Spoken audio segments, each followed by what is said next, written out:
गोपियों के द्वारा गोवर्धन का गुणगान। श्लोक क्रमांक 18। हंताय मद्रिरबला हरिदास वर्यो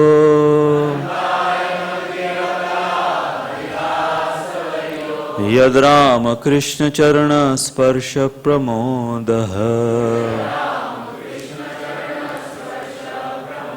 मानं तनोति सहगो गणयोस्तयोर्य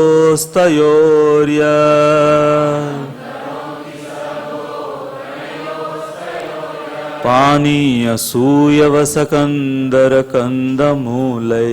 पर श्रील प्रभुपाद के शिष्यों द्वारा समस्त भक्तों में से यह गोवर्धन पर्वत सर्वश्रेष्ठ है। हे सखियों, यह पर्वत कृष्ण तथा बलराम के साथ ही साथ उनके गौओं, बछड़ों तथा ग्वाल बालों को सभी प्रकार की आवश्यकताओं, पीने का पानी, अति मुलायम घास, गुफाएं, फल फूल तथा तरकारियों की पूर्ति करता है।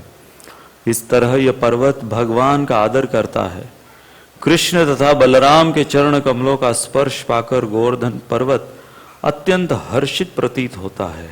तात्पर्य: उपर्युक्त अनुवाद श्रील प्रभुपाद कृत्य चैतन्य चरितामृत मध्य लीला से उद्धृत किया गया है। श्रील विश्वनाथ चक्रवर्ती ठाकुर ने गोवर्धन पर्वत के ऐश्वर्य की विवेचना इस प्रकार की है। पानीय गोवर्धन पर्वत के झरनों से प्राप्त सुगंधित शीतल जल का द्योतक है, जिसे कृष्ण तथा बलराम पिया करते थे और जिससे अपने पांव और मुख धोया करते थे। गोवर्धन पर्वत शहद, आम का रस तथा पीलू का रस जैसे अन्य पेय भी प्रदान करता है। सूयवस दूर्वा अर्थात दूब घास को बतलाता है, जिससे अर्घ्य की धार्मिक भेंट दी जाती है। गोवर्धन पर्वत में घास भी होती है जो सुगंधित, मुलायम तथा गौओं में वृद्धि एवं उनमें दूध बढ़ाने के लिए लाभप्रद है। इस तरह यह घास आध्यात्मिक पशुओं को खिलाने के काम आती है। कंदर गुफाओं का सूचक है, जहां कृष्ण, बलराम तथा उनके संगी खेलते, बैठते और लेटते थे। ये गुफाएं तब आनंद देती है जब या तो बहुत गर्मी हो या सर्दी हो या फिर वर्षा हो रही हो। गोवर्धन पर्वत में खाने के मुलायम कंद, शरीर सजाने के रत्न, बैठने के लिए समतल स्थान तथा चिकने पत्थर, चमकीले जल और अन्य प्राकृतिक वस्तुओं के रूप में दर्पण तथा दीपक प्रदान करता है। और FM 108 भी चल रहा है और हमारा लाइव फेसबुक पेज भी ऑन है, तो उसको भी आप लाइव क्लास देख सकते हैं। हरे कृष्ण। हरे कृष्णा। सभी भक्तों का स्वागत है हमारे आज के रविवार के श्रीमद् भागवतम क्लास में। भगवान ने गोवर्धन पूजा का उद्घाटन किया, जिसके द्वारा उन्होंने गोवर्धन को पूजनीय साबित किया। भगवान की नजरों में गोवर्धन जैसे शुद्ध भगवान के भक्त पूजनीय होते हैं। इसके संदर्भ में हम भरत चरितामृत ले रहे हैं कई रविवारों से। तो पिछले रविवार को, पिछले से पिछले रविवार को हमने अयोध्या के जो प्रेषक भेजे गए, वशिष्ठ मुनि ने भेजे, समाचार ये कि भरत को तुरंत लौटना है अयोध्या, क्योंकि भरत के लिए एक बहुत महत्वपूर्ण कार्य प्रतीक्षा में है। यहां तक कि इन्होंने ये समाचार भरत को दिया, big Fortune is waiting for you. तो भरत समझ गए कि सबसे पहले तो जिन दूतों को भेजा है समाचार के द्वारा वो साधारण नहीं है, ये दूत साधारण नहीं है, इसलिए कारण भी साधारण नहीं होगा।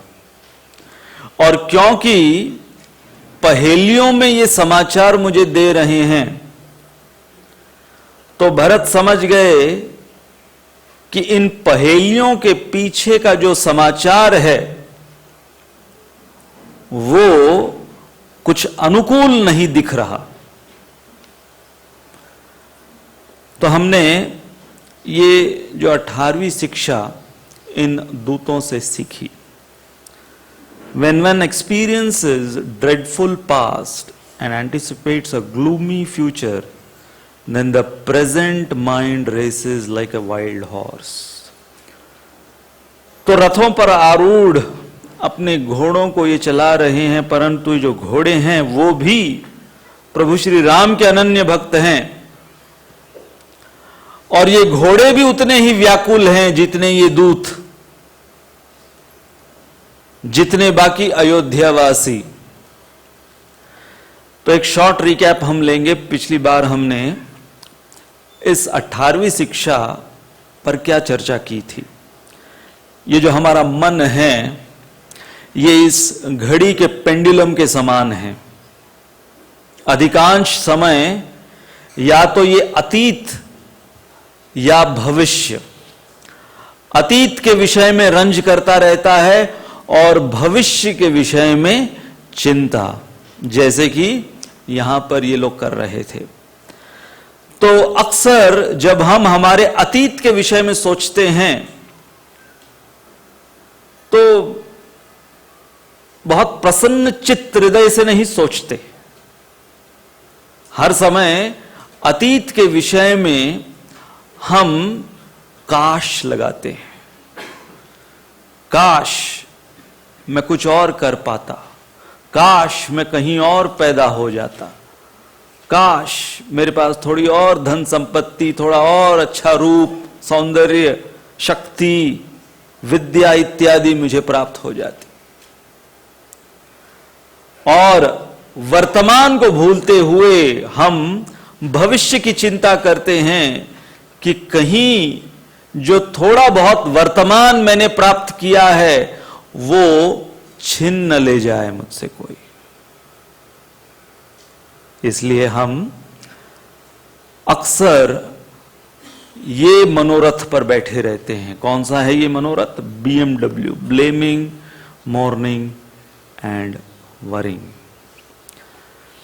Anxiety is not just because of external uncertainty but because of inner instability. Lakshman ने ये प्रश्न पूछा प्रभु श्री राम से कि मैं जो इतना भावुक हूं आपके अनुसार, तो क्या भावनाएं होना गलत है? हमने भक्ति रसामृत सिंधु से भावनाओं के संदर्भ में ये बहुत ही टेक्निकल पॉइंट डिस्कस किया था, जहां रूप गोस्वामी भक्ति रसामृत सिंधु में कृष्ण भावना का विज्ञान जो सिखा रहे हैं उसमें नाट्य शास्त्र और भक्ति शास्त्र का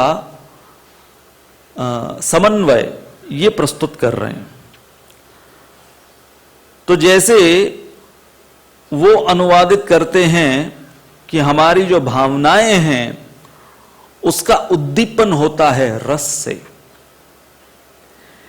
इसलिए कर्म, ज्ञान, भक्ति में यह अंतर है कि भक्ति ही वो एक मार्ग है जहां पर हम हमारी भावनाओं को शुद्ध तरीके से भगवान की सेवा में इस्तेमाल कर सकते हैं। और अंततः हमने हमारे पिछले सत्र में ये डिस्कस किया था कि कृष्ण भावनामृत का अर्थ क्या है। हमारी भावनाओं को भगवान की सेवा में इस्तेमाल करना, और उसके लिए हमें वर्तमान में रहना है। जो हमारी वर्तमान की भावना है उसे प्रस्तुत करना है भगवान के सामने। Krishna consciousness begins by being aware of one's present consciousness. The time to be happy is now, the place to be happy is here, and the way to be happy is to make someone happy and to have a little heaven right here. तो अब हम अगली शिक्षा पर जाते हैं।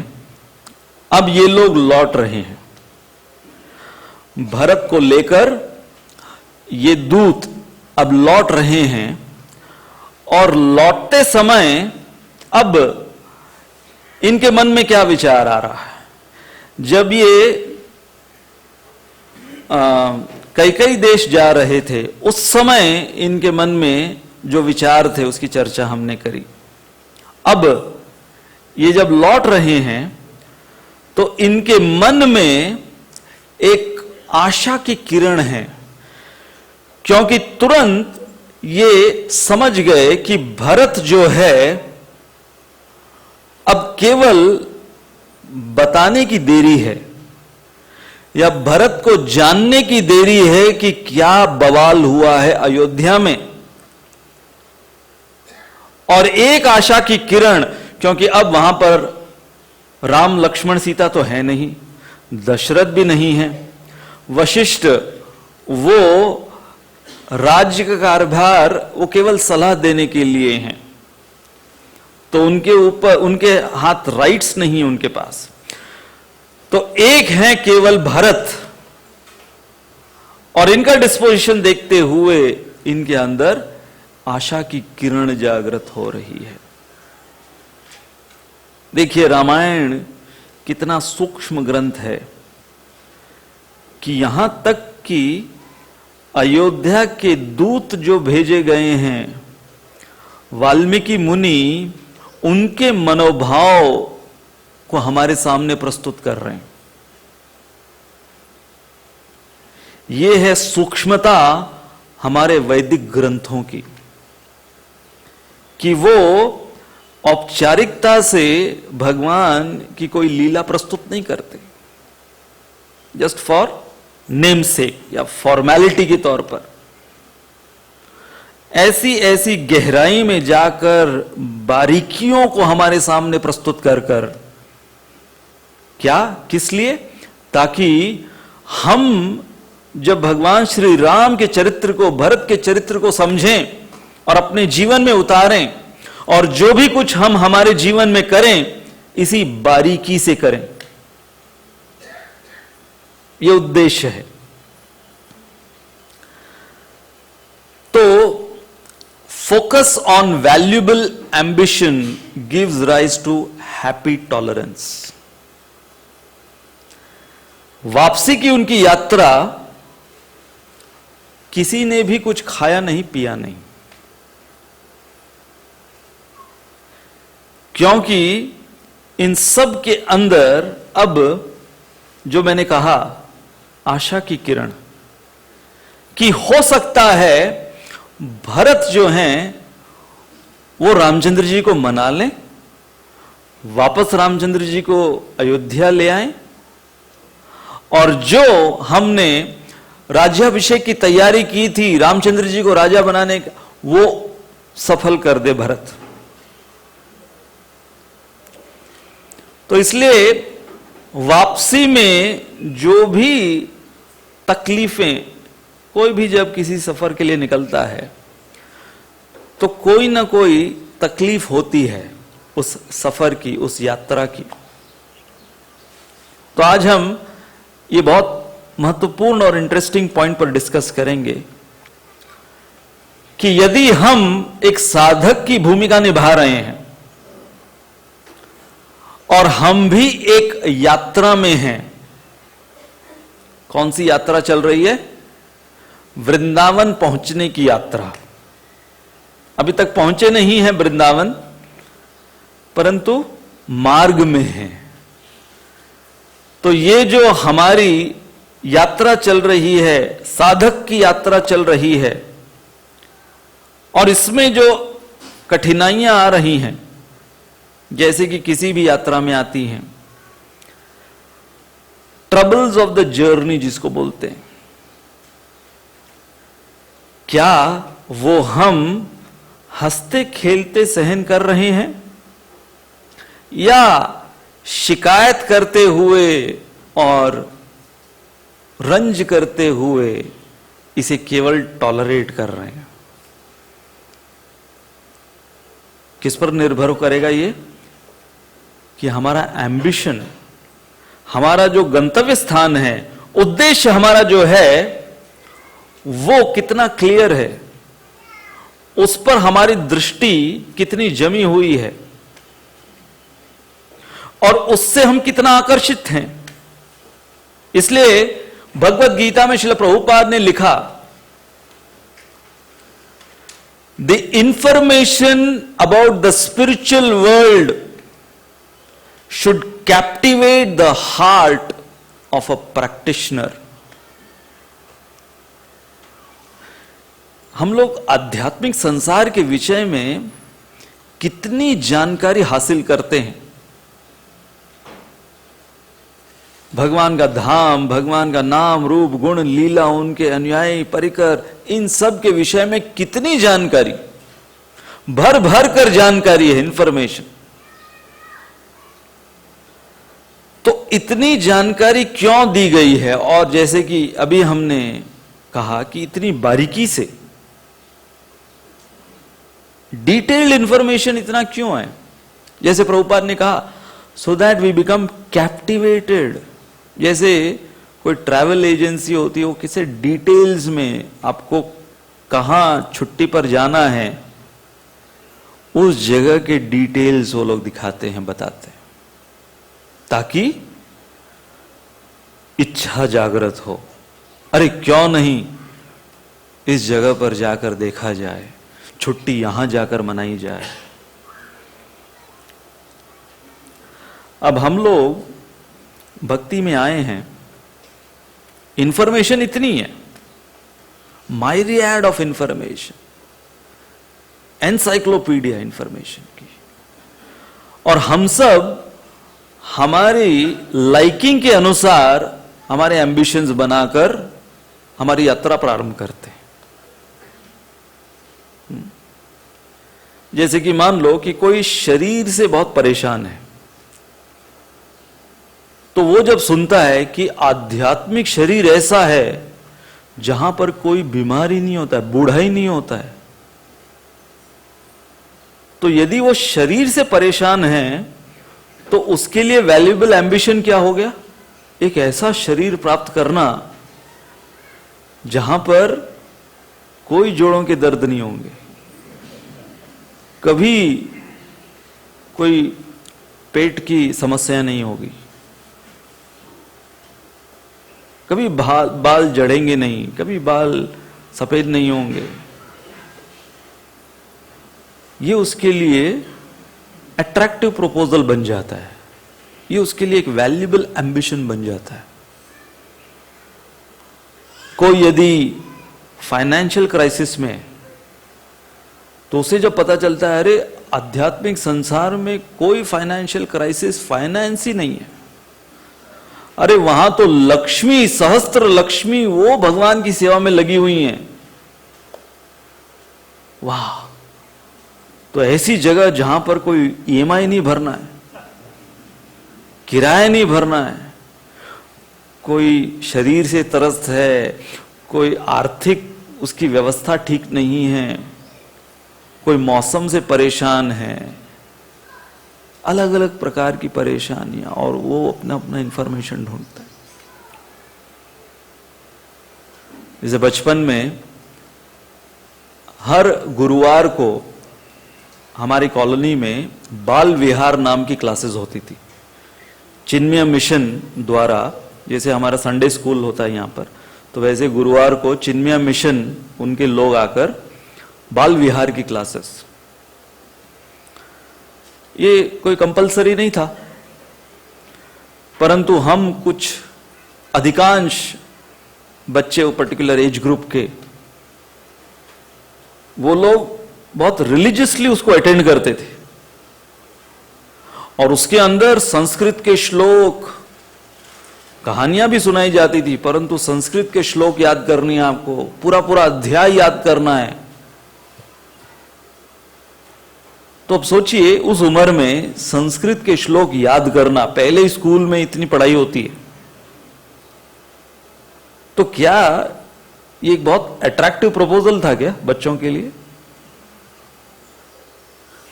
भजन गाना, अरे इतने गीत हैं गाने के लिए, भजन ही क्यों गाएंगे हम? और स्कूल के बाद वर्किंग डे थर्सडे, ऐसा भी नहीं कि कोई छुट्टी के दिन, नेक्स्ट डे भी स्कूल है, उस दिन भी स्कूल हुआ है। तो हमारे लिए वैल्यूएबल एम्बिशन क्या था? वो एक स्पेशल पेड़ा लेकर आते थे वो लोग, जो कि किसी मिठाई की दुकान पर नहीं मिलता था, जो कि किसी के घर पे नहीं बन सकता था। ऐसा वो पेड़ा देते थे वो लोग, और वो लास्ट में देते थे।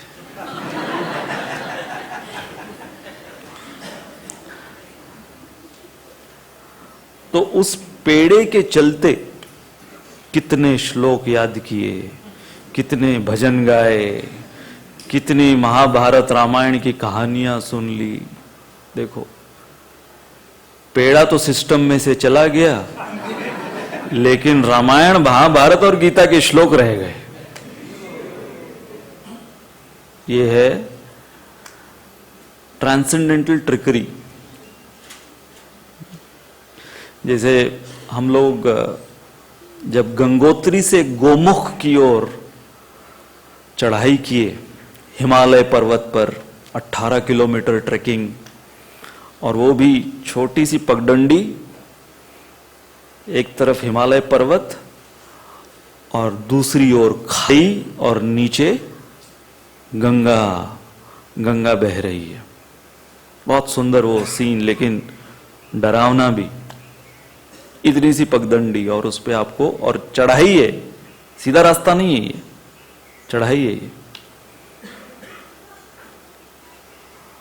और इतना ऊपर आपको चढ़ना है, वहां पर ऑक्सीजन बहुत कम है, तो सांस जल्दी फूलती है। एक हमारे डिवोटी कांग्रेगेशन के चौपाटी के, उनको अस्थमा का प्रॉब्लम था। अब जिसको अस्थमा का प्रॉब्लम है उसके लिए तो बहुत डेंजरस है। तो बहुत मुश्किलों से वो चल पा रहे थे, और वो माइलस्टोन्स आ रहे थे।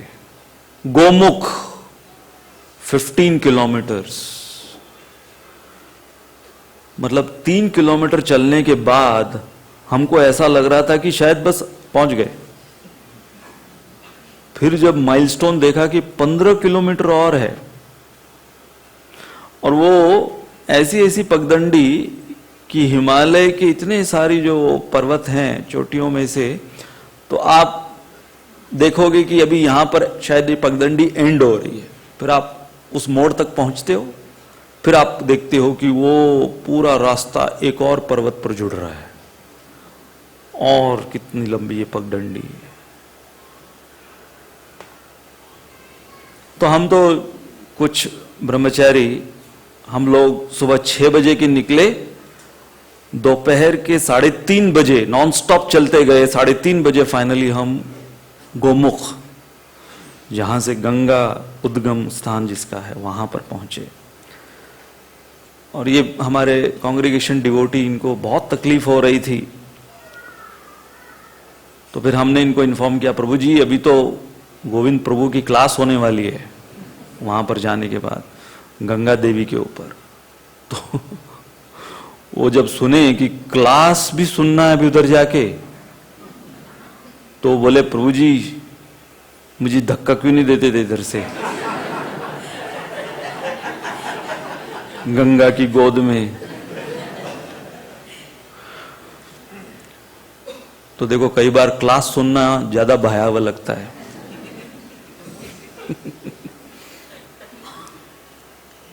लेकिन ये सब जो हमने, अब वहां पर कई तो खच्चर पर बैठे थे, वो चल ही नहीं पा रहे थे। तो और खच्चर पर बैठना ज्यादा डरावना लगता है, क्योंकि इतनी सी पगडंडी, आप उसके ऊपर बैठे हुए हो, और वो भी कोई आपका पालतू दोस्त खच्चर नहीं है जिसको आप बचपन से जानते हो, ट्रस्ट कर सकते हो। तो उसके ऊपर, और इनकी आदत क्या है वहां पर वो खच्चरों की, जहां पर भी उनको घास दिखती है थोड़ी उगी हुई, वो रुक के अपना नाश्ता वगैरह करते रहते हैं उधर। और कई बार घास थोड़ा सा वो नीचे अंदर खाई में होती है, तो वो लोग पूरा झुक के जो ऊपर बैठा है उसको पकड़ने के लिए कुछ नहीं है, वो भी पूरा झुका हुआ है। तो जो उसका केयर टेकर है खच्चर का, वो बोलता था कि अरे साहब, शाब शाब करता था वो, शाब, आप घबराओ मत, वो खच्चर आज दिन तक कभी गिरा नहीं है। तो ये ऊपर बैठे डिवोटीज बोलते हैं, अरे मैं गिरूंगा उसका क्या, तेरे को खच्चर की परी है।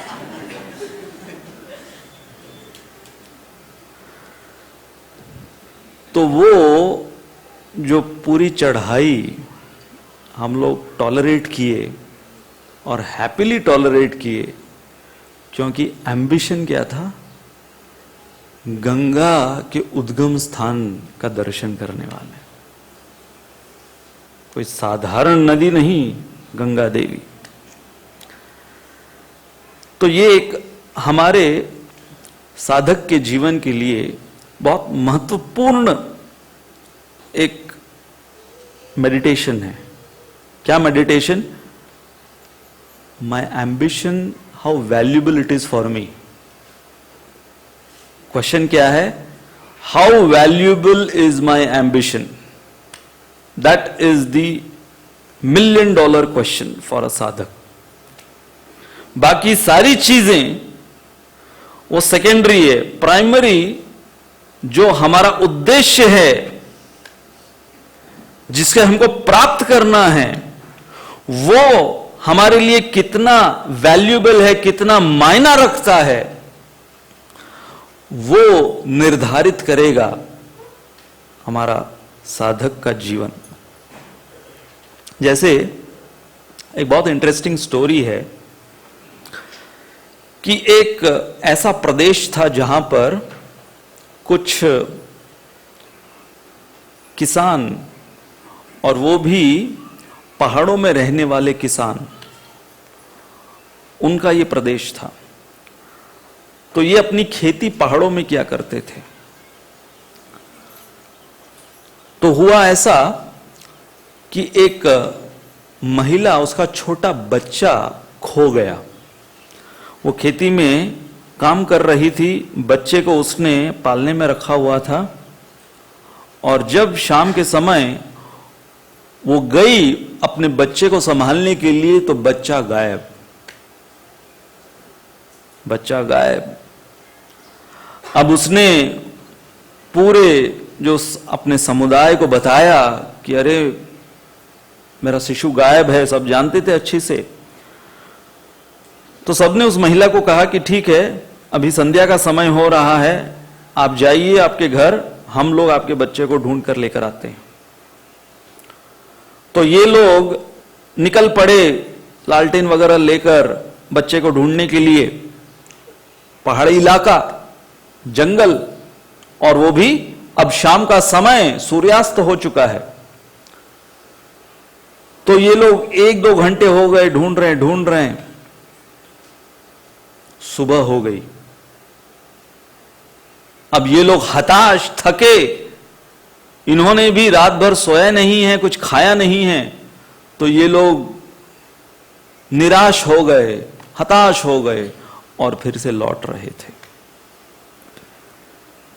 और जब सुबह के समय उजाला हुआ, लौटते हुए इन्होंने देखा कि यही महिला जिसका बच्चा खोया, जिसके बच्चे को ये लोग ढूंढ रहे थे, ये अपने बच्चे को गोद में लिए उस पहाड़ी इलाके से नीचे उतर रही थी। तो ये आश्चर्यचकित हुए कि हम लोग रात भर ढूंढ रहे थे और हमें ये बच्चा मिला नहीं, और हमारे पास तो सारे उपकरण थे ढूंढने के, उसके बावजूद, और हम लोग सब पुरुष और ये एक महिला, इसने कैसे ढूंढ लिया अपने बच्चे को? द मोस्ट इंपॉर्टेंट क्वेश्चन जब पूछा गया, इस महिला को पूछा गया कि अरे भाई तुमने कैसे ढूंढ लिया? इस महिला ने प्रश्न पूछा, बच्चा किसका था?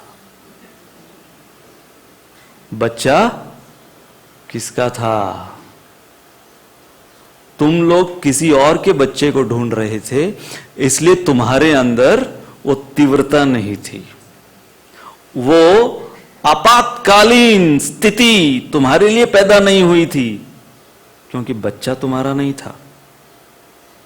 Because the baby was mine, therefore I couldn't sleep even a wink. मेरी पलकें बंद ही नहीं हो रही थी, क्योंकि मेरा बच्चा खोया था। बहुत पावरफुल स्टोरी है ये हम लोगों के लिए, कि जब तक हम कृष्ण प्रेम को अपने स्वयं का प्रोजेक्ट नहीं बनाते, unless Krishna prem doesn't become our own baby, we will be very casual in looking for it. Just like the other men, the entire men folk of the village, they were looking for that baby, but they were looking in a very detached way, in a very casual way.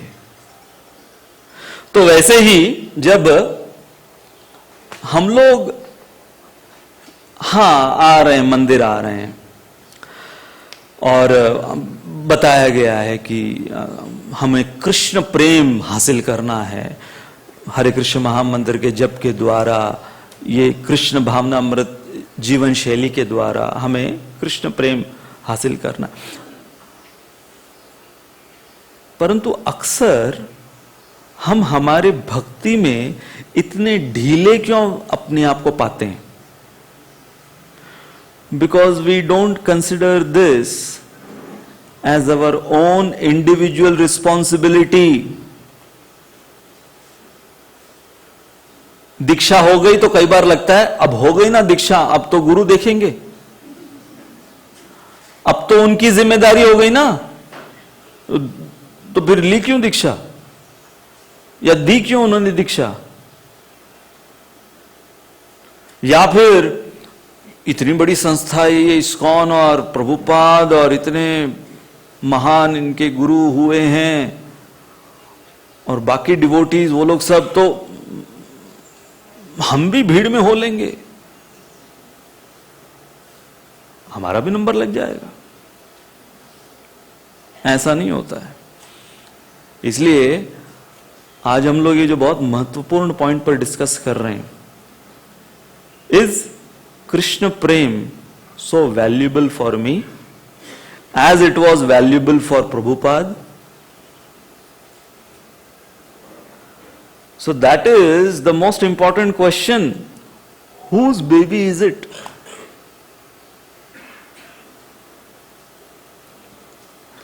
तो इसलिए जब ये दोनों को हम आज चर्चा कर रहे हैं, जिसकी कि जो टॉलरेट हमें करना है वो तो करना ही है, भगवान ने बोल दिया है, अर्जुन को बोल दिया है, हम लोग तो कुछ भी नहीं है।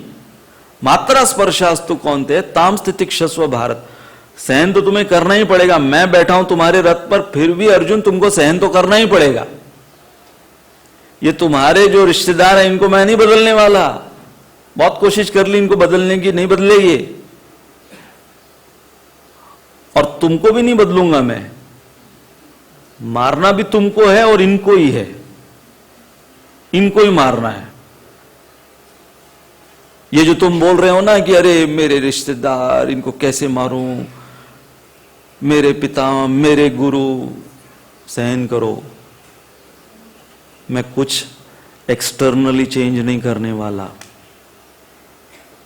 हां, मैं तुम्हें एक दृष्टिकोण दूंगा, मैं तुम्हें एक कारण दूंगा, जिसके द्वारा ये जो सहनशीलता है तुम्हारी, वो तुम्हारे लिए अनुकूल बनेगी। जैसे निरंजन महाराज वो एक बार अपने प्रवचन में बता रहे थे कि बॉस्टन में वो बुक डिस्ट्रीब्यूशन जब किया करते थे एज अ ब्रह्मचारी, अब वहां पर सब जीरो टेम्परेचर, सर्दियों में बर्फ गिरती है, और कई बार टेम्परेचर -20 तक जाता है। और क्रिसमस में ये लोग बुक डिस्ट्रीब्यूशन किया करते थे दिसंबर के महीने में। तो एक बार निरंजन महाराज, जो प्रभुपाद से कभी मिले ही नहीं है बाय द वे, तो वो बुक डिस्ट्रीब्यूट कर रहे हैं। और कैसे करते थे वो लोग बुक डिस्ट्रीब्यूट? क्योंकि इतनी ठंड में कोई बाहर तो आता नहीं था, रास्ते पे कोई टहलने थोड़ी जाएगा -20 डिग्री में। तो वो लोग शॉपिंग के लिए केवल निकलते थे लोग बाहर। क्रिसमस का टाइम है तो वो लोग अपने घर से गाड़ी से उतरकर सीधे शॉपिंग मॉल में। तो निरंजन महाराज एज अ बुक डिस्ट्रीब्यूटर वो लोग शॉपिंग मॉल के बाहर खड़े रहते थे, क्योंकि अंदर एंट्री नहीं है इनको ये सब करने के लिए, और घरों में नहीं जा सकते। तो कौन सा समय और जगह है जहां पर ये बुक्स बांट सकते थे? जब ये लोग शॉपिंग मॉल में जा रहे हैं और शॉपिंग मॉल से वापस गाड़ी में बैठ रहे हैं, उतना टाइम और वो जगह। तो निरंजन महाराज बोल रहे थे कि वो ऐसे -20 डिग्री में सर्दियों में बाहर खड़े बुक्स बांट रहे हैं, और इतनी ठंड कि आंखों में पानी आ जाता था, क्योंकि हवा भी बहती थी, ठंडी हवा। तो ठंडी हवा के वजह से आंखों में पानी आता था और वो भी जम जाता था, आंसू भी जम जाते थे। He said, we used to have frozen tears. तो एक बार बुक डिस्ट्रीब्यूट करते करते निरंजन महाराज सोचने लगे, What am I doing with my life? मैं क्या कर रहा हूं? किसके लिए कर रहा हूं? जब ये प्रश्न उन्होंने पूछा, तुरंत प्रभुपाद का चेहरा सामने आया। किसके लिए कर रहा हूं? जब ये प्रश्न पूछा कि मैं क्या कर रहा हूं, पागलपन लगा, क्योंकि लोग उनको देखते थे, बोलते ये कैसे पागल लोग हैं, ये लोग क्या कर रहे हैं अपने जीवन के साथ। अमेरिका जैसे देश में रह रहे हैं, लेकिन ये लोग सड़कों पे ये क्या कर रहे हैं, अपना जीवन बर्बाद।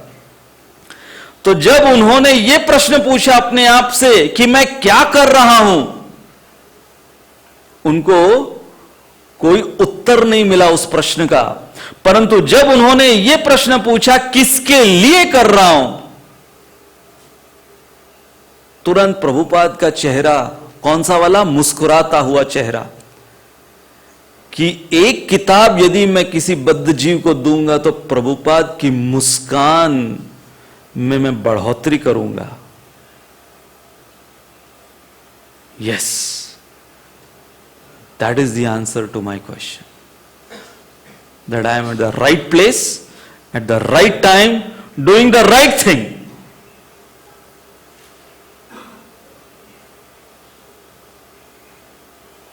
Happily tolerating -20 degree frozen tears, because the ambition was Srila Prabhupada's smile. क्या ambition था? To see that smile on the lips of my spiritual master. Valuable ambition gives rise to happy tolerance. तो यदि कुछ भौतिक उदाहरण हम लें, जैसे मैंने देखा जब कोई गन्ना खाता है, गन्ने का जूस पीता है वो नहीं, गन्ना वो भी कैसे? अपने दांतों से। हम सब ने अनुभव किया है, कभी ना कभी हम गन्ना खाए होंगे चूस चूस के, लेकिन उससे पहले छीलना पड़ता है, और वो भी अपने दांतों से। क्या अनुभव है आप लोगों का गन्ना चूसते हुए? Is it a very pleasurable activity? छीलते समय कई बार अंदर के वो आपके मसूड़े छिल जाते हैं, दांत सुन्न हो जाते हैं, लेकिन फिर भी लोग गन्ना क्यों छीलते हैं? हैप्पीली। Why? क्योंकि जो रस मिलने वाला है, वो जो सब कुछ ऊपर से छीलेंगे, उसके बाद अंदर जब उसको चूसेंगे, दबाएंगे, उसमें से जो रस मिलेगा, आय हाय हाय हाय, तो उसके बारे में सोचते हुए that pleasurable experience of drinking that sweet nectarine sugarcane juice, one goes through the ordeal of whatever it takes to reach till that juice. हाँ? नेक्स्ट उदाहरण, किसी की सैलरी 1,00,000 रुपए है, महीने की सैलरी क्या है, और कैश में मिलती है उसको, या 2,00,000 समझ लो, कैश में उसको, फैट सैलरी। और जब उसको वो काउंट कर रहा है,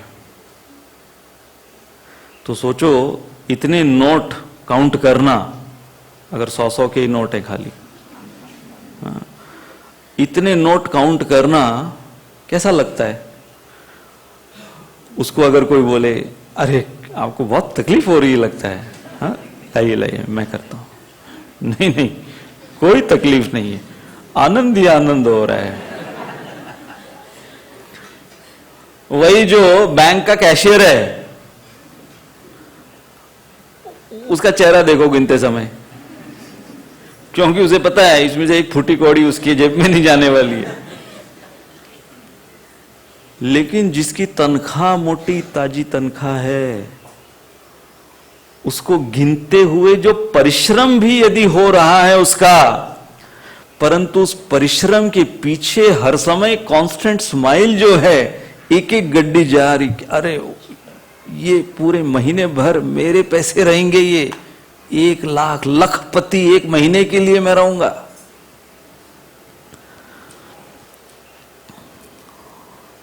एक जो वर्जिश करता है, वजन उठाता है, चेहरा देखो कई बार उनका, वजन उठाते समय पसीने पसीने हो रहा है, हाँफ रहा है, दीर्घ श्वास ले रहा है, हाँ। लेकिन जब उस वजन को उठाने के पश्चात वो देखता है डोले शोले, हाँ, डोले शोले बाहर आ रहे हैं, तो बस वो साइट अपने स्वयं के उस सुदृढ़ शरीर का, वो सारा जो पसीना है, परिश्रम है, भुला देता है वो। फाइनली जब दूल्हा घोड़ी पे बैठता है, अब एक सर्वे निकाला गया है कि जितने दूल्हे घोड़ी पे बैठते हैं उसमें से केवल 1% दूल्हे होते हैं जिनको घोड़ी चलाना आता है, बाकी 99% होते हैं पहली दफा बैठते हैं घोड़ी पे।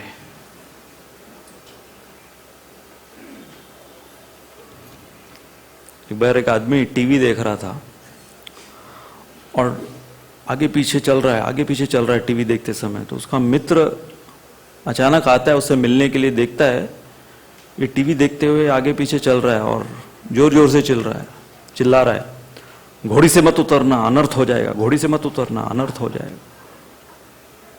तो पूछता है ये क्या बोल रहा है तू टीवी देखते समय? तो अपनी शादी की सीढ़ी देख रहा था।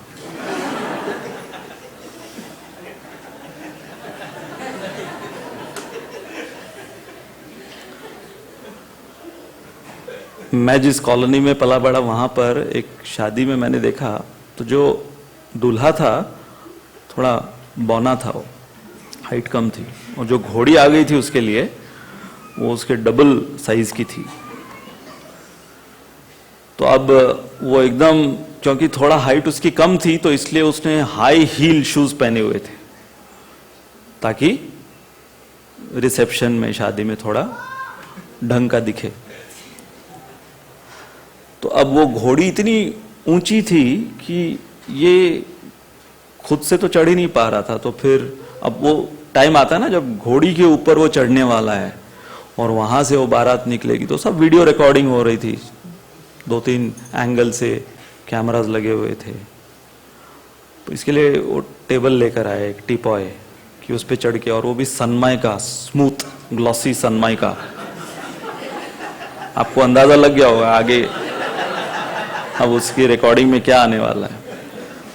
तो अब वो डरा हुआ, तो मैं देख रहा था उसको कि इतनी मेहनत वो कर रहा है, डरा हुआ है, लेकिन एक मुस्कान है कि शादी हो रही है।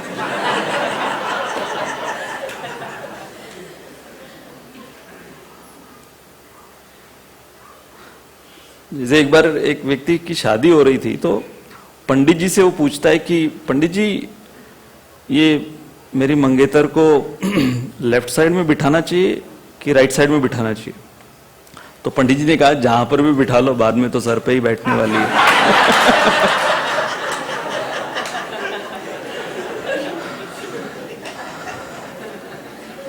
तो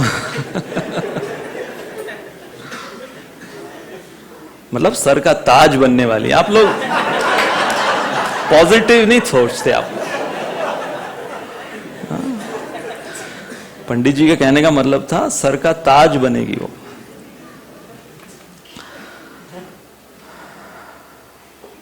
तो ये देखिए कुछ उदाहरण है जहां पर हमको थोड़ा सा अंदाजा आ सकता है कि valuable ambition and happy tolerance का क्या कॉम्बिनेशन है। अब हम कुछ हमारे कृष्णा कॉन्शियस पहलू लेंगे। क्वेश्चंस आपके सामने हम प्रस्तुत कर रहे हैं। Is there any philosophy more convincing than Lord Chaitanya's philosophy? मतलब यदि कोई फिलोसॉफिकली अट्रैक्टेड है कृष्ण कॉन्शियसनेस में, तो फिलॉसफी जो चैतन्य महाप्रभु लाकर दिए हैं, अचिंत्य भेद भेद तत्व, एक ऐसी फिलॉसफी है। और श्रील प्रभुपाद ने जो इतने प्रैक्टिकली इस फिलॉसफी को हमारे सामने प्रस्तुत किया है। जैसे श्रील प्रभुपाद यही फिलॉसफी को कितने एक रेलेवेंट तरीके से प्रस्तुत करते थे और कितने कन्विंसिंग तरीके से प्रस्तुत करते थे। बहुत से प्रभुपाद के डिसाइपल्स वो अपनी मेमोरीज में कहे हैं कि उन्होंने प्रभुपाद की सारी पुस्तकें आज दिन तक नहीं पढ़ी हैं, नहीं पढ़ पाए, वो समझ ही नहीं आते थे उनको। क्योंकि सोचो कि जो अमेरिका में पला बड़ा है और कभी उसने संस्कृत नहीं, और संस्कृत के जो टर्मिनोलॉजीज हैं और जो फिलॉसफी है, तो बहुत से प्रभुपाद डिसाइपल्स ये कहते थे कि इन्होंने जब प्रभुपाद को किसी क्वेश्चन आंसर सेशन में देखा, बहुत से ऐसे नए रिपोर्टर्स, कई साइंटिस्ट, कई एथीस्ट ऐसे आते थे और ऐसे ऐसे चैलेंजिंग क्वेश्चन प्रभुपाद से, तो और ये लोग दर्शक होते थे, ये खाली बैठ के देखते थे, सुनते थे कि हम लोग जो सबसे हमारे अमेरिका का अतरंगी है उसको प्रभुपाद के सामने लाएंगे, और वो चाहे कन्विंस हो या ना हो, ये स्वामी जी जो तरीके से आंसर देते हैं हम कन्विंस हो जाते हैं। जैसे कि ये एक मास्टरपीस है, प्रभुपाद जिस तरीके से आंसर करते थे उसमें से एक मास्टरपीस है, ये मुझे सबसे अच्छा लगा। तो प्रभुपाद के पास ये व्यक्ति आया और प्रभुपाद को इसने क्वेश्चन पूछा, are you happy? Swami ji are you happy? तो प्रभुपाद का मैंने देखा है स्टाइल, कई बार ऐसे चैलेंजिंग क्वेश्चंस को प्रभुपाद कैसे आंसर करते थे, Prabhupada would shoot back another question, उसको कंफ्यूज करने के लिए। तो जब उसने ये क्वेश्चन पूछा, स्वामी ji are you happy? Prabhupada ने उसको क्वेश्चन पूछा, विल यू बिलीव मी? अब देखो वहां पर सब लोग बैठे हुए हैं और सब लोगों के सामने इसने जब ये क्वेश्चन पूछा, तो सबको होता क्या है, किसी भी कन्वर्सेशन में जब कोई क्वेश्चन पूछता है, ही becomes the leader of the conversation. तो सभी इसके साथ थे अभी।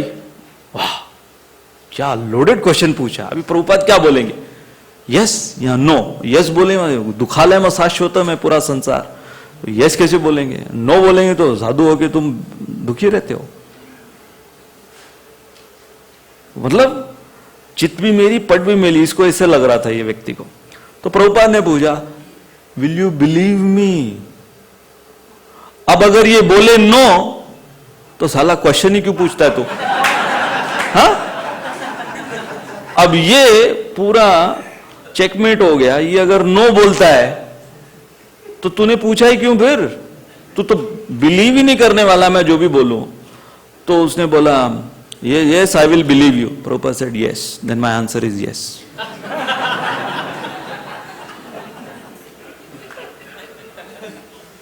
End of discussion. तो आपने देखा होगा कि कितने ऐसे प्रभुपाद के इंटरेक्शंस या हमारी फिलॉसफी, मतलब कई बार हम देखते हैं कि हमारे ब्रह्मचारी 6 महीना हुआ है, 1 साल हुआ है उनको ज्वाइन किए, और वो लोग कुछ कोर्सेज दे रहे हैं, गीता कोर्स दे रहे हैं, और तुरंत एनी क्वेश्चंस, और कोई भी कुछ भी क्वेश्चन पूछ ले, कॉन्फिडेंटली उसके पास उसका आंसर होता है। जैसे इस बार जो मैं बता रहा था, एक क्रिश्चियन प्रीचर मुझसे मिला था। तो अब इन लोगों का ये मानना है कि यदि कोई जीसस क्राइस्ट को सरेंडर नहीं करता है तो वो नर्क जा रहा है।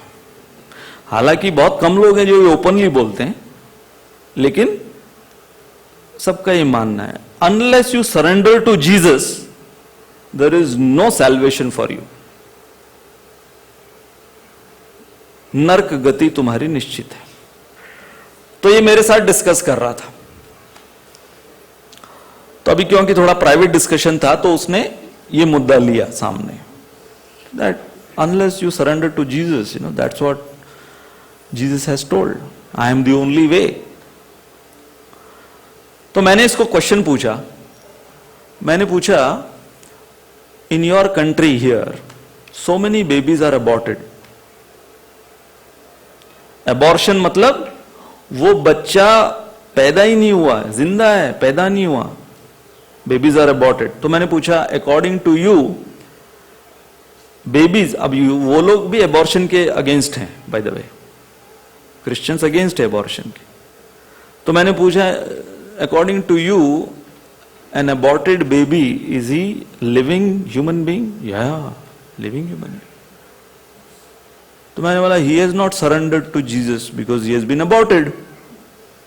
उसको कहां तुमने बैप्टाइज किया है, उसने कौन सी बाइबल पढ़ी है, उसको तो सूर्य की पहली किरण भी देखने नहीं मिली, उसको तो मार डाला गया उस बच्चे को। तो मैंने पूछा, an aborted baby what is his destination, क्या डेस्टिनेशन है उसका?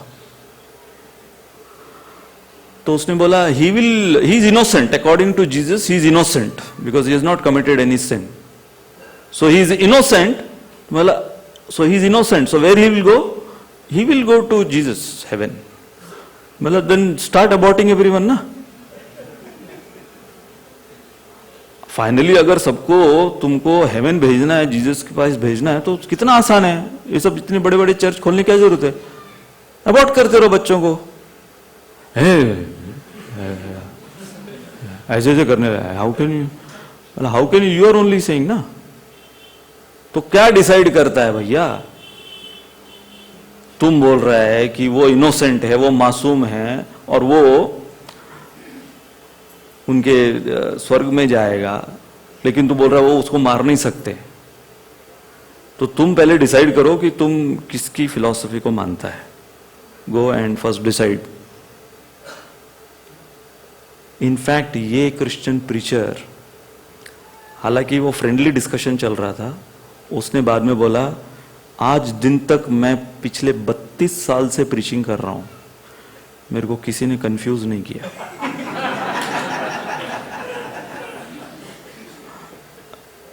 और वो सीरियसली बोल रहा था, आई एम हैविंग डाउट्स। पहले उसको जीसस क्राइस्ट के ऊपर डाउट था, वेदर ही एग्जिस्टेड और नॉट। अब इस डिस्कशन के बाद बोला I have doubts about even the philosophy. तो इसके ऊपर ही हम लोग एक पूरा सेमिनार ले सकते हैं कि how powerful the philosophy is. तो क्वेश्चन ये है, am I considering Chaitanya Mahaprabhu's philosophy as valuable? That is the most important question. Am I considering that valuable, या मेरे लिए चैतन्य महाप्रभु की फिलॉसफी नींद लेने के लिए? हाँ, अरे कौन वो इसी फिलॉसफी को पढ़े समझे? और चैतन्य महाप्रभु ने महामंत्र दिया है ना, उन्होंने नहीं दिया है ना, चैंट करेंगे ना उसको जब भी टाइम मिलेगा। हाँ, क्या ये भक्ति शास्त्री, भक्ति वैभव, भक्ति सार्वभौम, अरे भक्ति होना चाहिए, बाकी साइड का हटा होगा उसके बाद में आला। तो हम लोग फिलॉसफी जानने के लिए हम कितना कतराते हैं, बट अगर थोड़ी बहुत भी फिलॉसफी हम जान लेंगे तो समझ में आएगा कि हम किन से जुड़े हैं। अगर आप जीव गोस्वामी, विश्वनाथ चक्रवर्ती ठाकुर, एक हमारे प्रीचर, वो एक बंगाली से मिले न्यूजीलैंड में, तो बंगाली को पूछा कि भाई आप बंगाल से हो, आपने तो सुना होगा विश्वनाथ चक्रवर्ती ठाकुर। तो इसने बोला नहीं, मैं खाली मिथुन चक्रवर्ती के बारे में सुना हूं।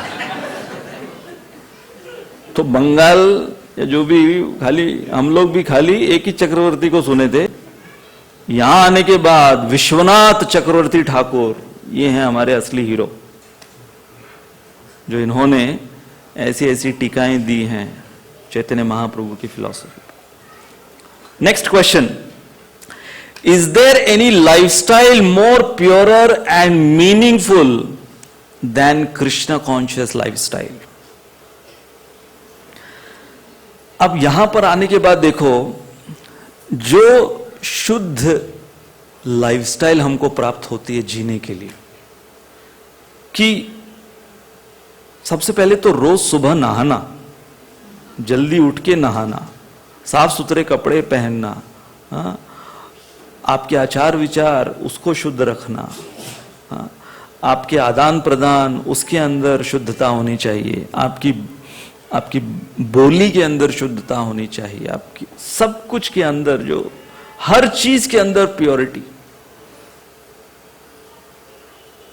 तो जब एक ऐसी लाइफस्टाइल जिसके बारे में हमने कभी कल्पना भी नहीं की थी कि मतलब इतना शुद्ध जीवन भी हम जी पाएंगे इसी जीवन में, जो कि अब तक एक प्रकार का दलिद्री जीवन जी रहे थे।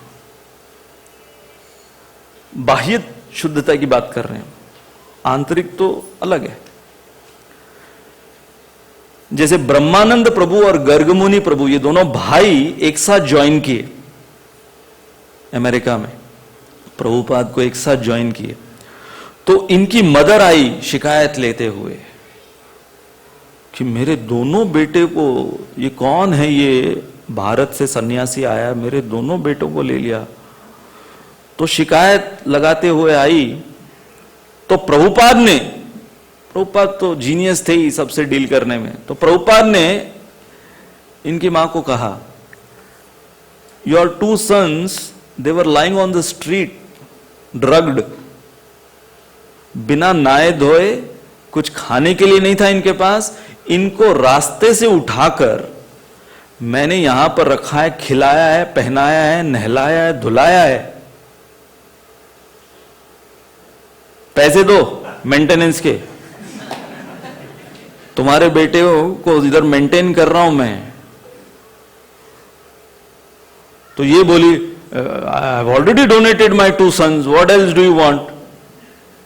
अब फिर मेरी क्या बोला है, वो तो लेने आई थी दोनों बच्चों को, अब खुद ही अपने मुंह से बोल रही है, I have already donated my 2 sons। तो प्रभुपाद बोले, then why have you come? Why have you come? और वो बाहर निकलते हुए अपने दोनों बच्चों को कहती है, you are in right hands, he is a genius, this man, he is a genius. तो सही में प्रभुपाद ने वो किया था इनके साथ कि ये लोग, कई तो ऐसे ऐसे उदाहरण हैं जो प्रभुपाद के डिसाइपल्स बने कि जो बाकी हिप्पी थे, प्रभुपाद तो छोड़ दीजिए, प्रभुपाद तो बॉर्न वैष्णव, जिन्होंने कभी कोई नियम नहीं तोड़ा, कभी चाय नहीं पी, कभी प्याज लहसुन नहीं खाया, प्रभुपाद इनके बीच गए। और कई ऐसे हिप्पी थे जो इतने गंद में रहते थे, ये लोग ऐसे दलिद्री, कि बाकी के हिप्पी वो लोग कहते थे यार ये तो सबसे गया गुजरा है हमारे बीच में। There were some hippies who were considered outcast amongst other hippies, और उनको प्रभुपाद ने स्कॉलर बनाया, ये कुशकृत प्रभु जैसे, क्रेजी पीटर उनको बोलते थे, इतना बड़ा स्कॉलर प्रभुपाद ने बनाया। तो देखो ये जो लाइफस्टाइल हमको प्राप्त हुआ है, गौरांग प्रभु बता रहे थे कि वो बॉम्बे के लोकल ट्रेन्स में बुक डिस्ट्रीब्यूट कर रहे थे। तो एक बंदे को उन्होंने भगवत गीता दिखाई, उसने कहा मेरे पास है मेरे पास। तो गौरांग प्रभु ने कहा आपके फादर के लिए आप लो। उन्होंने कहा मेरे फादर के पास भी है, यही वाली है, एज इट इज आप लोगों की। तो उन्होंने कहा आपके दादाजी के लिए लो, उनके पास भी है, दादाजी के पास भी है, पिताजी के पास भी है, मेरे पास भी है। तो गौरांग प्रभु स्माइल करके उसको प्रसाद दिया, बोला ठीक है बहुत अच्छा, आप पढ़ो उसको। फिर निकल गए, वो दूसरे बोगी में गए। 10 मिनट बाद ये भागते हुए ढूंढते हुए आया प्रभु जी को और कहता है मुझे चाहिए एक और भगवत गीता चाहिए। तो उन्होंने पूछा अभी अभी तो तुमने पूरे खानदान की लिस्ट निकाली थी, सबके पास है। तो इसने कहा नहीं मैं एक और इसलिए लेना चाहता हूं, पिछले 2 महीने से किसी ने मुस्कुरा के मुझसे बात नहीं की है। Nobody has smiled and talked to me. You are the first one in 2 months who has smiled at me. Please, I want to do something for you. Give me one book.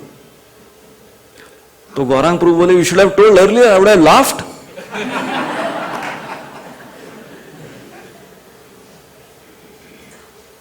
तो देखिए बाहर लोगों का जीवन, जैसे हम बुधवार को बोल रहे थे, शोकाश्रु भव सागरात, ये एक ऐसे सागर में लोग गोते लगा रहे हैं या थपेड़े खा रहे हैं जो कि उन्हीं के आंसुओं से बना हुआ है।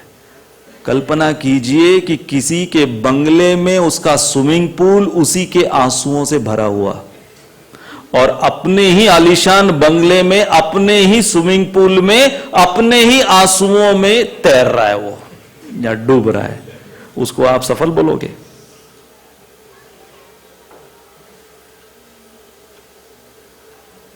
So the question is, where can you get such a pure lifestyle?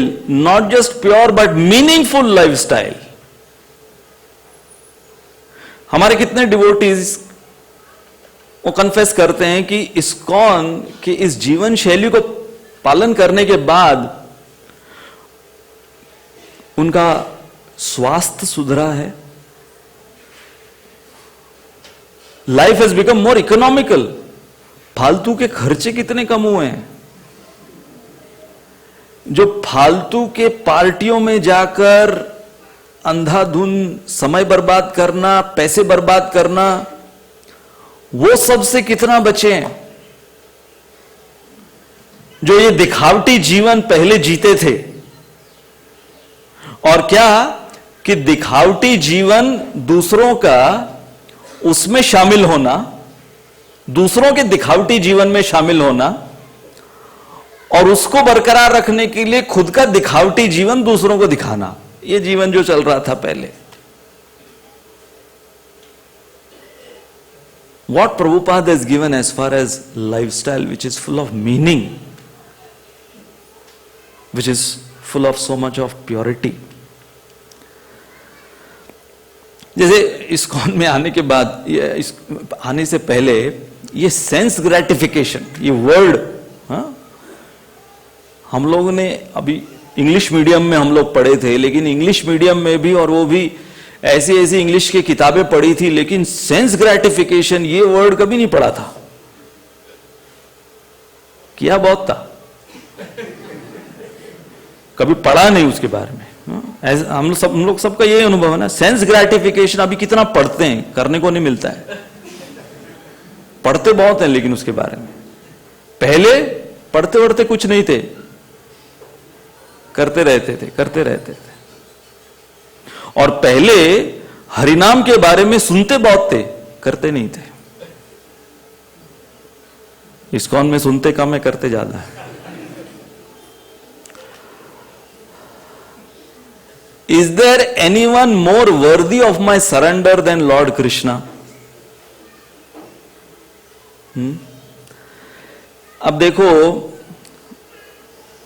जब कोई मुझसे पूछता है कि अरे भाई आपने ये भगवान कृष्ण को ही क्यों चुना, तो मैं हर समय एक आंसर देता हूं, भाई स्टैंडर्ड के भगवान है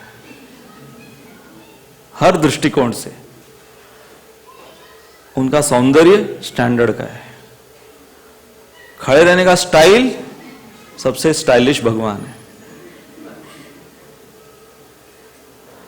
और जब मतलब इंस्ट्रूमेंट भी क्या चुना है, इंस्ट्रूमेंट भी उन्होंने बांसुरी, एकदम रिफाइंड एलिगेंट इंस्ट्रूमेंट चुना है। हर चीज चुनिंदा है इनकी, एवरीथिंग इज, जैसे बोलते हैं कॉनोजियर, हर चीज उनकी चुनिंदा है। मतलब जैसे जिसको बोलते हैं ब्रांडेड, डिजाइनर पहनते हैं हर चीज। मोर पीस, बांसुरी, त्रिभंग में खड़ा होना, कलर, उनके जो रिप्रेजेंटेटिव पार्षद, ऐसे ही किसी आयाराम गयाराम को नहीं लेते हो, सब एकदम स्टैंडर्ड के होने चाहिए। स्क्रिप्चर भी उन्होंने स्टैंडर्ड की, भगवत गीता सुना है, सब कुछ उनका स्टैंडर्ड का है। जैसे महाभारत में ये एक बहुत इंटरेस्टिंग स्टोरी है कि युद्ध के दौरान दुर्योधन, एक पॉइंट आ गया था युद्ध में जब दुर्योधन वो होप्स छोड़ दिया था जीतने का। पहले से उसको डर था, परंतु एक पॉइंट आ गया था जब उसने होप्स छोड़ दिया कि कोई आसार नहीं हमारे जीतने के। हालांकि 11 अक्षौहिणी सेना उसकी थी और पांडवों की केवल 7, लेकिन फिर भी उसने होप्स छोड़ दिया। तो वो फिर यहां वहां पैंतरे लगा रहा था, कैसे मैं, how I can go around my defeat and win, that was what he was trying. तो उसे पता था कि ये 5 पांडवों में ये जो सहदेव है, ये एक ज्योतिषी है, astrologer. Sahadev was very good astrologer. तो अब आपने कभी नहीं सुना होगा दुर्योधन और सहदेव का कोई इंटरेक्शन, कभी सुना है? कभी उसने फोकस भी नहीं किया सहदेव के ऊपर। लेकिन अभी उसको जब पता चला तो वो सहदेव के पास जाता है दुर्योधन, और सहदेव से कहता है कि मुझे कालबली यज्ञ करना है, और कालबली यज्ञ अमावस्या के दिन ही होता है। किसके लिए? विक्ट्री के लिए, मेरी विजय के लिए। तो सहदेव बोल देते हैं ठीक है, आने वाली अमावस्या को ये पर्टिकुलर तिथि है, उसमें ये कालबली यज्ञ तुम करोगे तो तुम विजयी हो जाओगे। मतलब सोचो कि ये पांडवों, इनकी शराफत किस लेवल की थी। युद्ध चल रहा है और पूछने कौन आया? दुर्योधन पूछने आया। किसके लिए पूछने आया? विजय कैसे हो, कालबली यज्ञ, और सब तिथि, डेट्स वगैरह, टाइमिंग, सब कुछ इंफॉर्मेशन कौन? सहदेव दुर्योधन को दे रहा है। जब भगवान कृष्ण को पता चला तो भगवान कृष्ण पांडवों को बुलाते हैं, सहदेव को बुलाते हैं, बोलते हैं भैया तुम लोगों ने क्या शराफत का ठेका तुम लोग नहीं ले रखा है क्या? हाँ,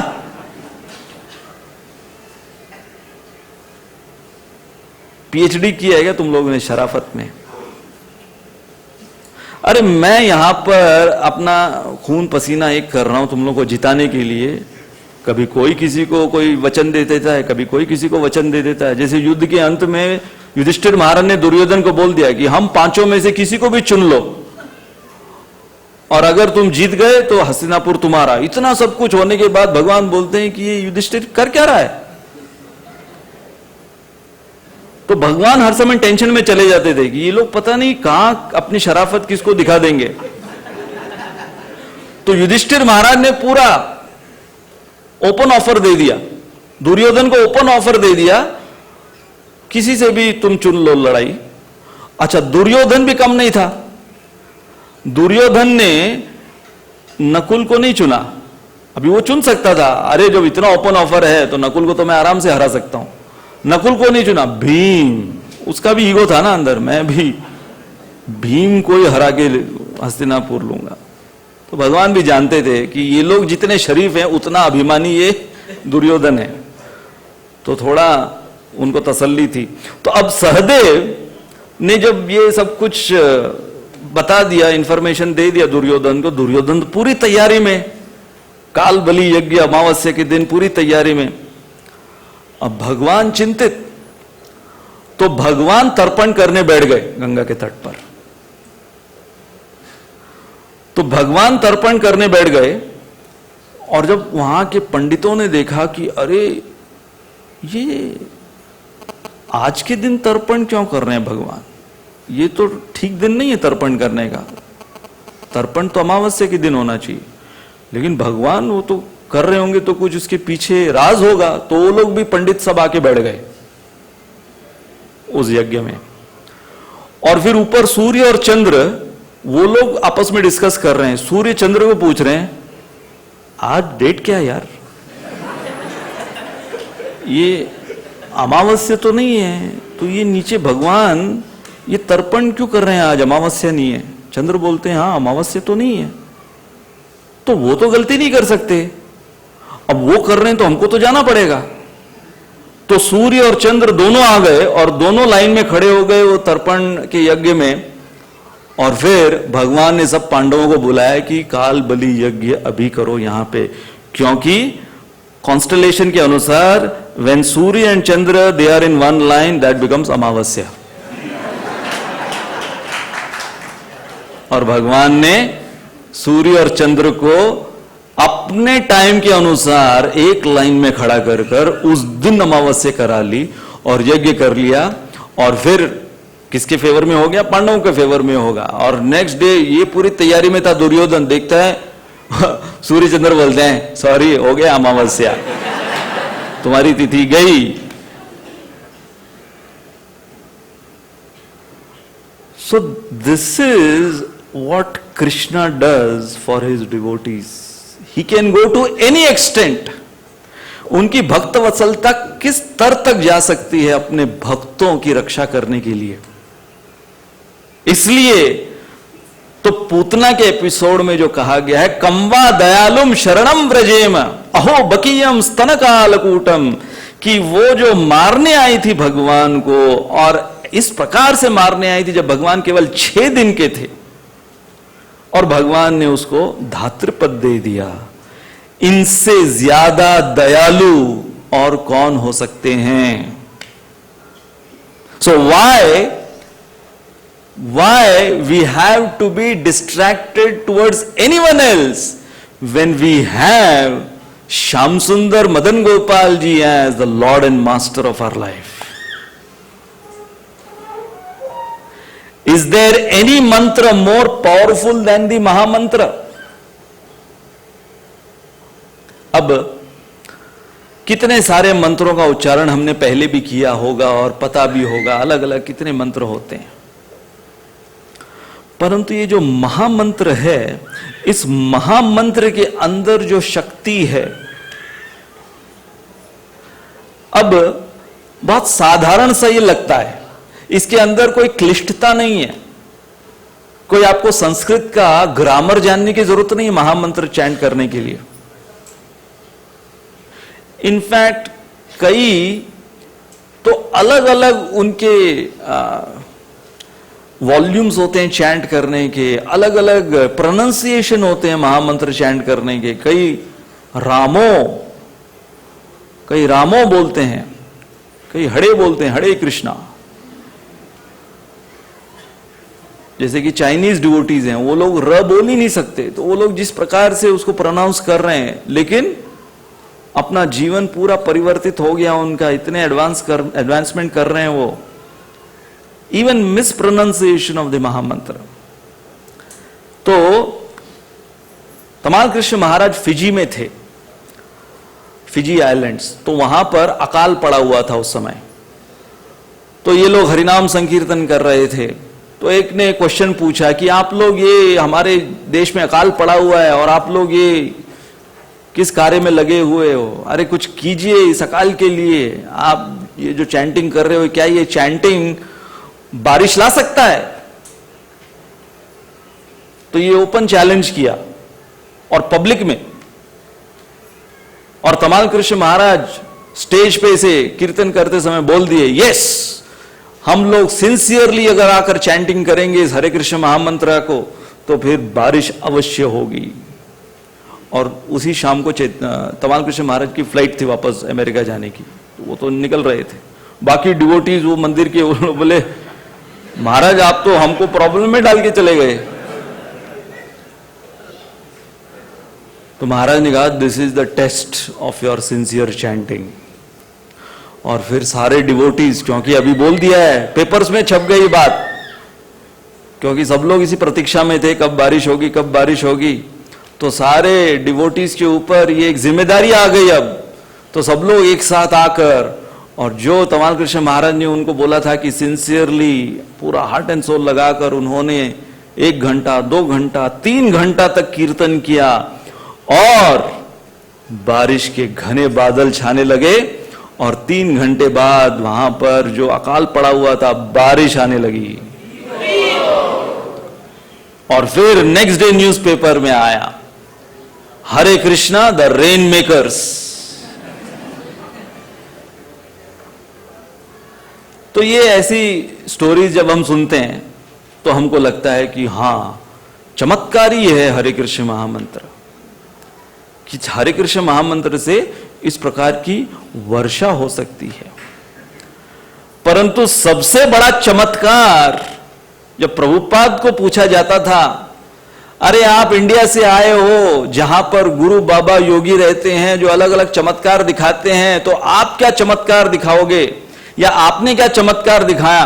प्रभुपाद अपने अमेरिकन यंग डिसाइपल्स और वही सन्यासी, इनको सबको दिखाते थे और कहते थे कि दिस इज द मिरेकल, ये देखो ये चमत्कार, कि ये लोग सब पहले किस प्रकार का जीवन जीते थे। राधानाथ महाराज वो बता रहे हैं कि न्यू वृंदावन में जब वो थे एज अ ब्रह्मचारी, तो एक व्यक्ति वो न्यू वृंदावन का दर्शन करने आए, टेंपल का, वेस्ट वर्जीनिया। तो राधानाथ महाराज उसको दिखा रहे थे, पहली दफा वो वहां पर आया था। तो महाराज ने उसको पूछा कि कैसे आपको पता चला मंदिर के बारे में? तो उसने कहा कि मुझे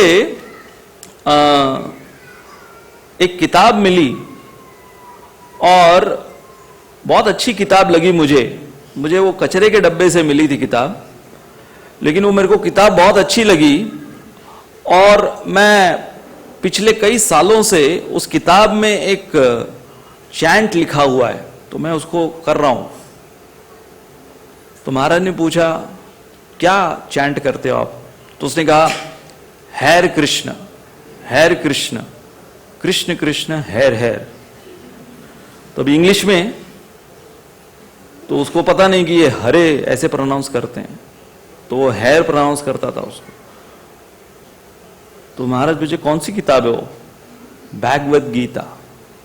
उसको भगवत गीता मिली, और वो उसको पता नहीं कि इसके पीछे एक संस्था है, इसके पीछे पूरी गुरु परंपरा है, इतने डिवोटीज हैं, कुछ पता नहीं उसको। और वो इतना प्रभावित हो गया, और वो महामंत्र, और उसने कहा कि ये जैसे मैंने महामंत्र जो भी उसमें लिखा गया है वो चैंट में कर रहा हूं, तो मेरे अंदर मैं इतने बदलाव देख रहा हूं कि अपने आप जो मैं पहले का जीवन जिसको मैं इतना वैल्यूएबल मानता था, वो सब कुछ मुझसे छूटता गया। तब फिर महाराज ने उसको बताया कि ये जो किताब आपको मिली है वो इसी संस्था की है, और आप फाइनली वो किताब और उस किताब में जो दी गई प्रणाली, इस हरे कृष्ण महामंत्र को जप करते हुए आप फाइनली जहां पहुंचे हो वो आपका गंतव्य स्थान है। तो इसलिए हालांकि हमारे पास और भी बहुत से पॉइंट्स हैं जो हम हमारे अगले सिटिंग में लेंगे, लेकिन अच्छा नोट है महामंत्र के ऊपर हम आज के हमारे क्लास को विराम दें कि जो हमने आज की शिक्षा प्रारंभ की, if something which is valuable as your ambition, then whatever it takes to reach to that ambition, you will happily tolerate. इसलिए ये जो कहावत है, if you do not have anything to die for, you do not have anything to live for. जब तक हमारे अंदर कृष्ण प्रेम प्राप्त करने का जुनून, या आज की भाषा में अगर कहा जाए कि भूत सवार नहीं होता है ना, कई लोग बोलते हैं ना, अरे तुम्हारे ऊपर क्या भूत सवार हुआ है। तो जब तक हमारे अंदर कृष्ण प्रेम प्राप्त करने का भूत सवार नहीं होता, तब तक हम इस कृष्ण भक्ति का आनंद नहीं ले पाएंगे। कैसे रहेंगे हम लोग? आधे इधर आधे उधर, आधे अधूरे रहेंगे कि हां थोड़ा एक पैर एक नाव में, दूसरा पैर दूसरे नाव में। कल्पना करो कि अगर आपके दोनों पैर अलग अलग नाव पर हैं तो कब तक आप बैलेंस टिकाए रखोगे, और वो नाव पानी में है, कब तक वो बैलेंस टिकाए रखोगे? इसलिए जो जीसस क्राइस्ट ने कहा, if you are hot, if you are cold, yes I respect you, but if you are lukewarm, I spit at you. तुम अगर बीच के हो, न इधर के न उधर के, तो तुम कहीं के नहीं रहोगे। इसलिए ध्रुव महाराज, ऐसे ऐसे उदाहरण हैं श्रीमद् भागवत के अंदर। प्रहलाद महाराज, ध्रुव महाराज, इन्होंने जो वो जुनून दिखाया कि हां मुझे भगवान श्री कृष्ण से जो वरदान चाहिए, वो तो भौतिक वरदान मांग रहे थे, परंतु 6 महीने में भगवान को अपने सामने अवतरित करा दिया। एक अलग अवतार ध्रुव महाराज के लिए, अलग रूप, अलग अपने स्केड्यूल से अलग बाहर निकलकर भगवान ध्रुव महाराज को दर्शन देने के लिए गए। और वो सब के पीछे कारण क्या था? ध्रुव महाराज का intense absorption or aspiration to get the benediction from the Supreme Personality of God. तो इसलिए जब तक हमारे अंदर हम वो अग्नि को प्रज्वलित नहीं करते, हरिनाम की वो महादावाग्नि को प्रज्वलित नहीं करते, तब तक ये जो हमारे अनर्थ हैं उनका शमन नहीं होगा। इसलिए हम लोग सब जो इतना श्रवण कीर्तन, ये हर हफ्ते इतने फेस्टिवल्स, सालों साल, महीने, ये सब कुछ क्यों कर रहे हैं? ताकि फाइनली हम ये जो आज का प्रिंसिपल है कि जो हमारा उद्देश्य है उसको हम वैल्यू करें, और जब हम उसको वैल्यू करना प्रारंभ कर देंगे, बस वही हमारे मुक्ति की शुरुआत है। और कृष्ण प्रेम प्राप्त करने का जो लक्ष्य है वो हमने उस दिशा में जाना प्रारंभ कर दिया है। बोलो श्रील प्रभुपाद की जय। निताई गौर प्रेमानंदी।